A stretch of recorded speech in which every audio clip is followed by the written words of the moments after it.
You listen to quite a different and yet appropriate podcast this weekend, as we found out earlier this week that Everton have been referred to an independent commission by the Premier League over an alleged breach of financial fair play rules.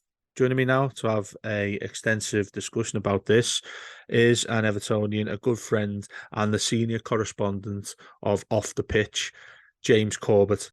So first of all, James, to just start with this chat we're going to have about what's going on at the moment. The club have been referred to an independent commission by the Premier League over an alleged breach of financial fair play rules. In layman terms, which I generally want our chat to be like, what does that effectively mean, and what have they done wrong? So Premier League clubs are allowed to lose cumulatively £105 million over 3 years. Mm-hmm. The headline figure is that Everton have lost, I think, something in the region of about 350 million over the last 3-year period in which it's been reported. But of course, that doesn't tell the full story. The losses that are allowed effectively relate to player trading and player contracts. And Everton have argued previously that they lost a huge amount of money because of COVID, which is probably true, although Everton seem to have lost more money than any other club in Europe due to COVID. And it's complicated by the fact that Everton are spending huge amounts of money on the new stadium development, and those figures aren't added to the club's balance sheet until parts of the work are completed. So effectively it shows as a loss because they're literally pouring tens of millions into a dock in just outside the city centre, which has no economic value as it stands, but we all know it's going to be a fabulous stadium, and very shortly it will be listed as an asset on the club's balance sheet. So that that can be taken out of those losses. But the reality is that Everton have been profligate in the transfer market. They've paid over the odds for players who are not very good. They've paid them too much money, and they haven't generated enough money, and they've seemingly fallen outside of the Premier League's financial fair play rules. Is that purely from the club's point of view when it's taking these players on? And we all know far and well, we talk about them all the time, about how poor the club's been in general on the pitch. Is that a feeling of desperation when they've gone on to continue this? I mean, the thing I think people from the outside will look at this and look and see that the board, the owner, have been under a lot of criticism, and quite fairly so, in my opinion, for quite some time. Farhad Moshiri is an accountant, isn't he? By career. So when he's doing these things, when we're paying for players and wages and whatnot, does he not have a look ahead of things and think, well, this is potentially going to be in a breach of financial fair play? Is that not something he should be looking at in the simple sense? Yeah, I think they do look at it, and I know for a fact that the club were working with the Premier League to make sure that they adhered to these guidelines last year. So I don't really know what's happened. That's the truth of the matter. Everton is still to publish their accounts for the period in question, and the Premier League previously charged Manchester City with, I think it was 115 breaches of their financial control rules in January. What's very interesting is then the Premier League listed all the rules that Man City have breached. They haven't actually listed any of the rules that Everton are alleged to have breached. So, maybe they're just investigating it. I don't know. Is the answer. So we can only really speculate. But yeah, I mean, as I say, the club have been working with the Premier League in the past to make sure that they adhere to these rules. And as far as I know, they were doing so last year. The Football League has a similar sort of compliance department set up to monitor its clubs. Yeah, so something has gone wrong somewhere along the line, but we can only speculate as to what at this stage. Given the loss, I think a lot of people be looking towards the summer because, well, regardless of the situation, what league we're going to be in. You mentioned there about the football league addressing the finances with their clubs. In terms of ours, looking ahead a couple of months. Let's say, for instance, we're still in the Premier League, which we all hope so.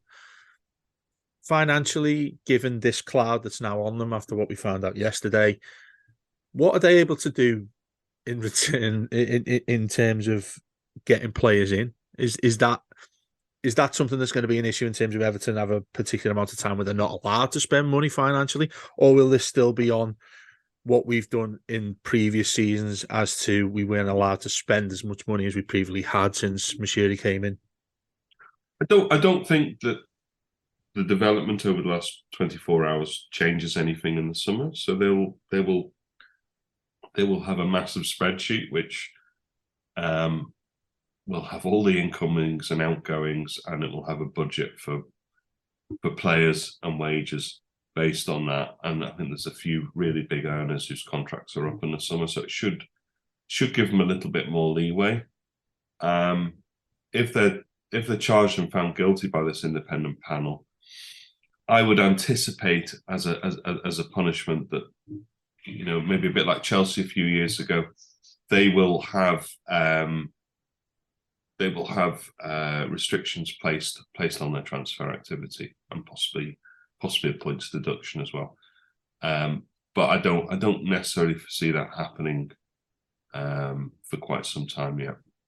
With what you've seen happen, were you expecting this before it came about, or was this something that you thought wouldn't quite happen to Everton? We'll get on to what the punishments could be in a second or so, but were these sort of things going to come about, given the way Everton have been financially for several years now? I don't know whether it was inevitable, because all the sounds that I had from people within the club and people sort of within football was that, yes, we know Everton are a bit of a basket case, but we also know that they're working with the Premier League to sort these problems, and it's being closely monitored. So, as I said, something has happened, or something's gone wrong, or maybe they've not been transparent with some information. I don't know. It's all open to speculation. Mm-hmm. So in that sense, I'm surprised. But actually, when you look at the nuts and bolts of it, and how the Premier League have taken on Man City, and how they've been more serious about governance within the organisation, no, I'm not surprised. With Everton saying that they're confident in addressing this, again in layman terms, that they've not done anything wrong. You mentioned Man City there. You mentioned Chelsea. Will Everton look to kick this can down the road as much as they possibly can, i.e. what we've seen from Manchester City in terms of the legal team, everything they're able to put into this that makes it something that might well go away, given the amount of time that it could take for these sanctions and punishments that we've referred to? Well, Man City fought a secret legal battle with the Premier League for nearly 4 years, and Everton obviously haven't done that because they had to submit their accounts for monitoring at the start of this month, and so the Premier League have come out with these charges very, very quickly. Maybe the Premier League have got wise to the sort of delaying tactics that Man City had. I don't really know, but yeah, obviously it's in Everton's interest to kick these things down the line as far as possible, because if you throw the book at them tomorrow and say, you escaped relegation last year because of this, and we're giving you a retrospective points deduction, then people would say, well, okay, that's harsh, but it happened within the last 12 months. You kick it down the line to 2025 or 2026, and you say Everton's miraculous escape from relegation that season was because of this breach, they're not going to turn around and relegate the club. So that's how a legal mind would play it, and that's the sort of tactics that we saw from Manchester City. But it would appear that the Premier League have moved more quickly in this instance. How much of a grey area will other clubs regard this as? Because obviously we see what's going on, and I know you'll have probably done plenty of work with what the negotiations that's happened with Newcastle. what's happened there in terms of how they were taken over. City obviously a reason themselves. You mentioned Chelsea. Will other clubs who possibly are looking at this a little bit nervous, thinking, well, this could come towards us, various clubs in the Premier League, looking at it, thinking, well, when does this come to us? When are these different things going to be put towards us? When is the book going to be thrown towards us? And also the bits and pieces that I've read since yesterday's news have suggested that there'll be many clubs looking really closely at this in regards to what could potentially happen to them. Yeah, I think that's the case. I mean, the irony is that the complaint against Everton was made last season by Leeds and Burnley, who were in relegation trouble themselves. And obviously, Burnley went down, Leeds stayed up, and were meant to have withdrawn their complaint. But the irony about it is that Leeds themselves faced, financial control sanctions by the Football League. They were promoted allegedly on the back of overspending, and reaped a huge dividend because of that. And Burnley's new chairman, Alan Pace, has loaded the club with debt and has essentially done a glorified carpetbagging exercise. Burnley, when they were taken over, had tens of millions in their bank account, and suddenly it's a club that's been leveraged up. So, it's ironic that these particular clubs think that they can, mete out a lesson about how a club's finances should be taken. But yeah, of course, there's clubs out there who've lived beyond their means, and the economics of the Premier League are quite complicated because the financial control rules came in 10 or 11 years ago. You had Man City who were spending 150% of their turnover on transfer fees alone at one stage before that, and they've got to a level where they can effectively pull the ladder up on the rest of them.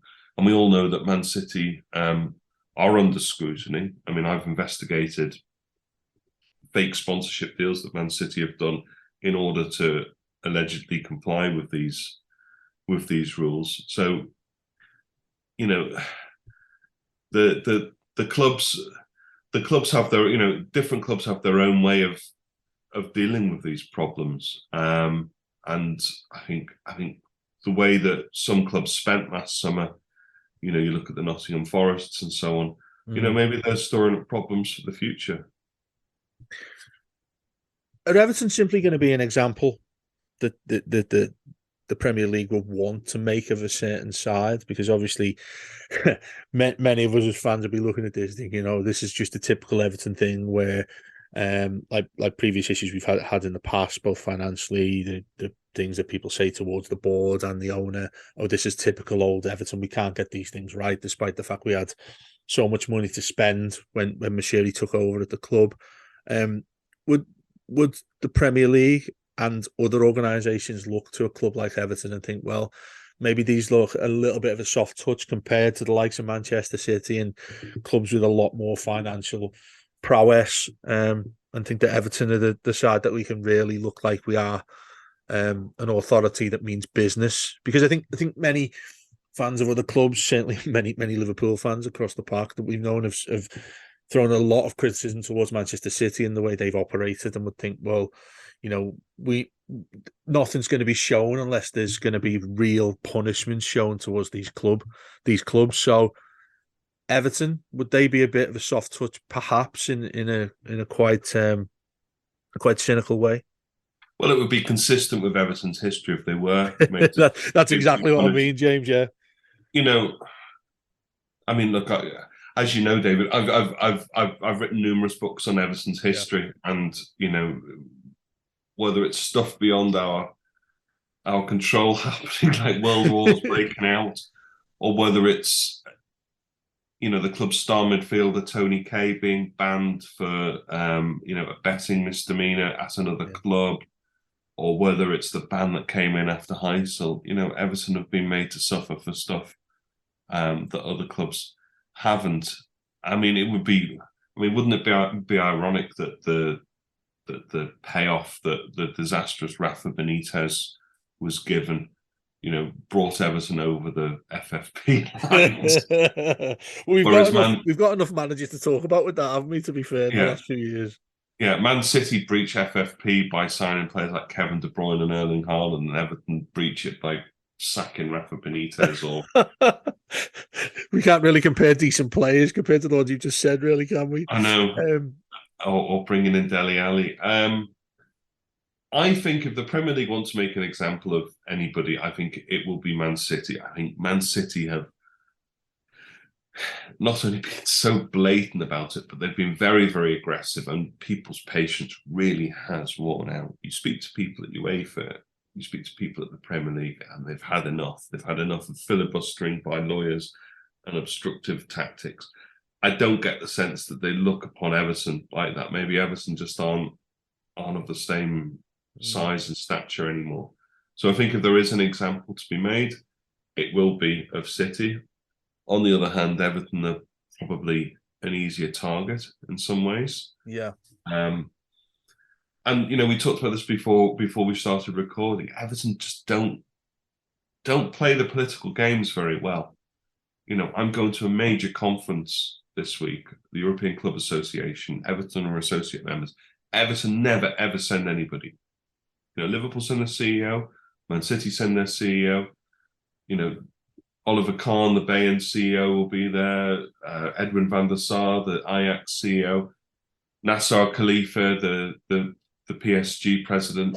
All are going to be there, but Everton can't even send even a junior employee, and it's the same wherever you look at these gatherings. Is there a reason why, though, James? I don't know. I really don't know. I think frankly, the chairman belongs to a different era, and maybe it comes from him. They don't grasp the importance of this, but you need to be in the room with these people and know how to play the games and build alliances, not just among other clubs in the Premier League, but other clubs in Europe, and build those connections. And Everton haven't got it. So if there's a political element to this, Everton certainly don't play that game, unfortunately. And as a fan, it really, really frustrates me. As a journalist who goes to lots of these events, it frankly perplexes me. What would they be able to earn from that, in want of a better term? Would visiting what you've just said there help them in many ways?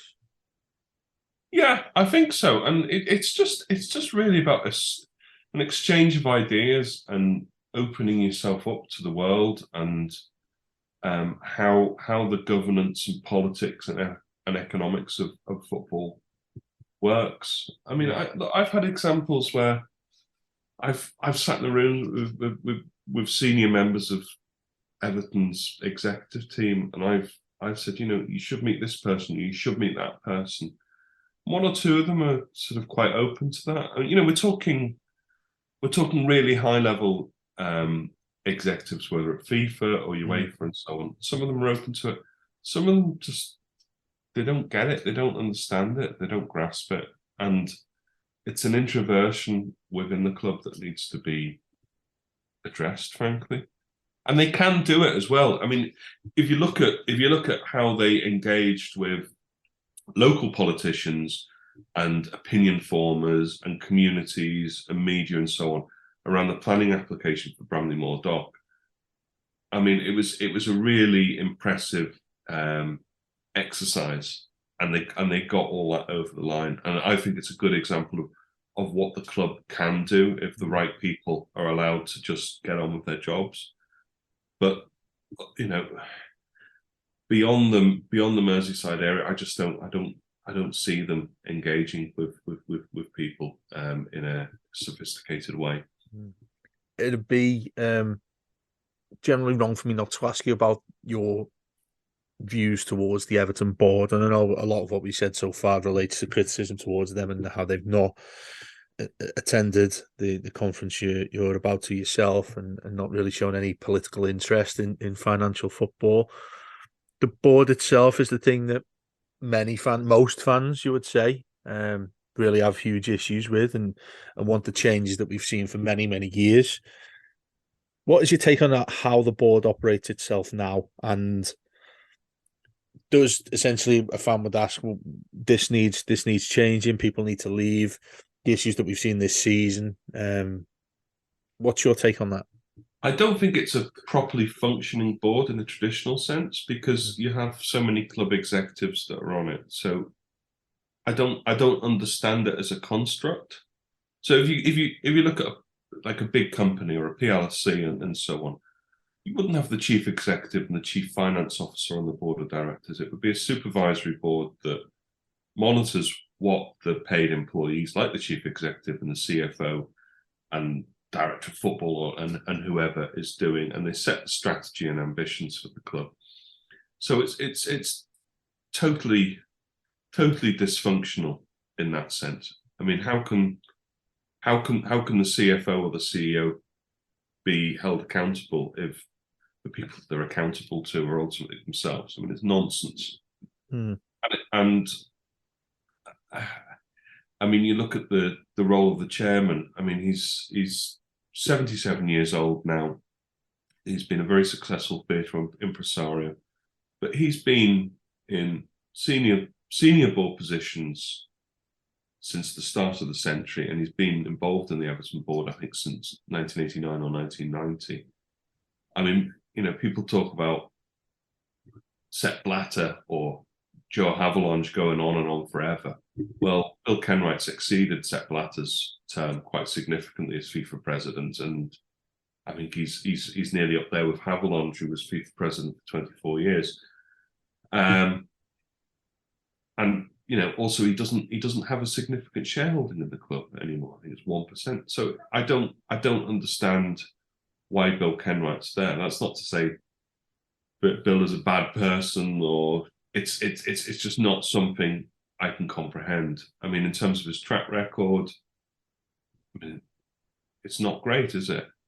It's the longest period Everton have ever gone without winning a trophy. I think, yeah, we surpassed that when 2019. Yeah, and the previous longest run, you had 7 years of World War interrupting. We've not had that excuse. So that's one thing I don't understand. In terms of the personnel on the board, I mean, I've a huge amount of time for Denise Barrett-Baxendale. I think in terms of her remit, in terms of Everton as an operation, putting on live matches, working within the city, working within the community, building a new stadium, I think she's probably done a really good job. But people are always going to look at what's going on the field and judge her because of that. But I don't know what say she has in terms of managerial appointments or player signings and so on. I suspect it's not very great. But so in that sense, I think the anger directed towards her is not something I necessarily agree with. But on the other hand, she's there. She's in the number one position in the club. Well, I was going to say, as part of the collective, really. I suppose that's what most people aim the blame at, is the collective board. It's not individuals as such. It's more, well, you can point your finger in any direction, really, because they're the ones that have been responsible for how poor the club has been in such a long time now. Yeah, and I would ask myself, look, this is something I've talked about endlessly with friends who support Everton. I'd ask myself what I'd do if I was in their situation. If I was a senior executive at Everton and I was invited to join the board, of course I'd be excited and thrilled to do it. Perhaps these people should have taken a step back at the time and said, well, actually, that's not what a board should be. I'm here in an executive role. I have a day-to-day job, but it's up to somebody else to set the goals for me and to supervise me rather than myself. And they shouldn't have taken those positions in the first place. In which case, that makes some of the criticism justified. Yeah. I mean, a couple of other things. There's a hugely talented community of Evertonians who could take up board positions, people who've been successful in business, in politics, in economics. So, you know, the last governor of the Bank of England was an Evertonian. The mayor of Manchester, Andy Burnham, who might be the next but one prime minister, is an Evertonian. Terry Leahy, who made Tesco's one of the most successful businesses in the world, is an Evertonian. Why aren't these people invited to form the board of directors? I mean, it's a mystery to me. And secondly, this ongoing issue about the board being absent at Goodison. I mean, it's such a terrible look, and it's such a terrible standoff. I just don't think you can get back from that. I really don't. I think it's a real problem, and the fact that week after week they're not just absent, but these seats are left empty. It's almost like it's a protest against their own fans. Yeah. It's a terrible look, and they need to stop it. They need to stop it right now. There needs to be dialogue between the board of directors and their public, and yeah, they've just got to do something. I mean, it's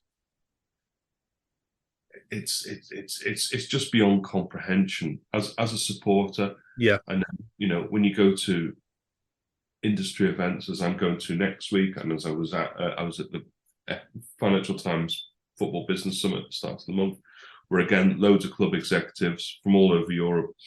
No one from Everton was there, of course, but you know, they're all asking me, "What's going on at your club?" And I'm telling them, I don't know. Why are you asking me? I'm a journalist. There should be somebody that's a representative. So,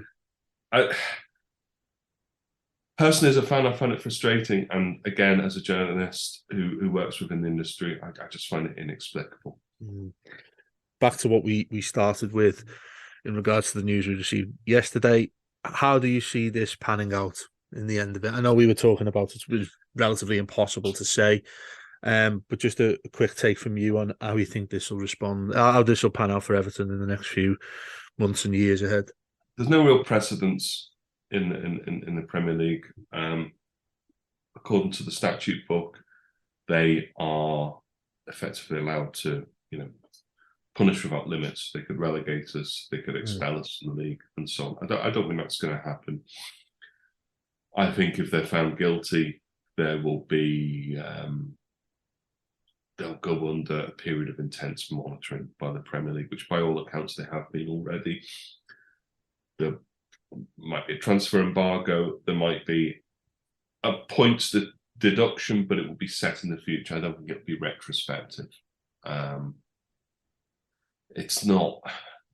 I mean, you look beyond England, where there's been these sort of sanctions before, and I don't think in the recent past there's been any examples where clubs have had points deducted retrospectively or title stripped.